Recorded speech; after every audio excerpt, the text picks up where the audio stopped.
Uhari gani mdau wa simulizi za mapenzi?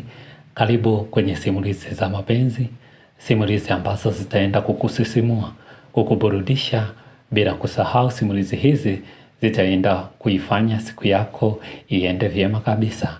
Hata kama una mawazo kiasi gani, hapa mawazo yote husimama.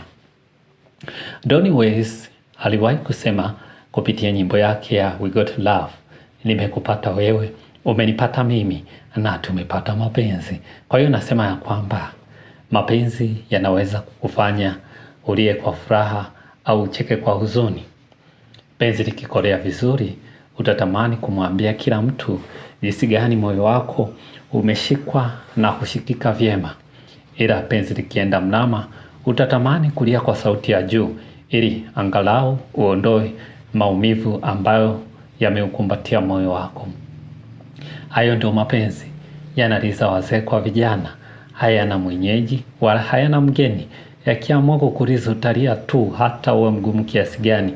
Yakiamua kukufurahisha, utafurahi na kufurahi na kufurahi. Ni muhimu kujua ya kwamba mapenzi ni safari, tena safari yenye milima, tambarare na mabonde.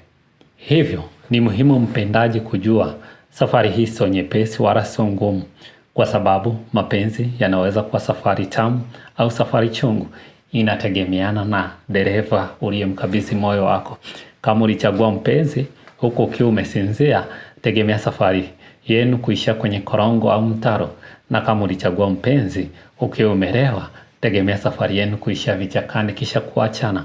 Hivyo hivyo, kama ulipenda pale pasipo na upendo, tegemea machozi yawe faraja kwako, kwa sababu licha ya kujua hapo ulipokuwa hapakuwa na mapenzi, bado uliendekeza hisia na kuacha kutumia akili. Nilikuwa najitambulisha, naitwa mfalme wa stori hizi za mapenzi. Nitakuwa nao tukipita mdogo mdogo kwenye bahari hii ya ulimwengu wa simulizi za mapenzi.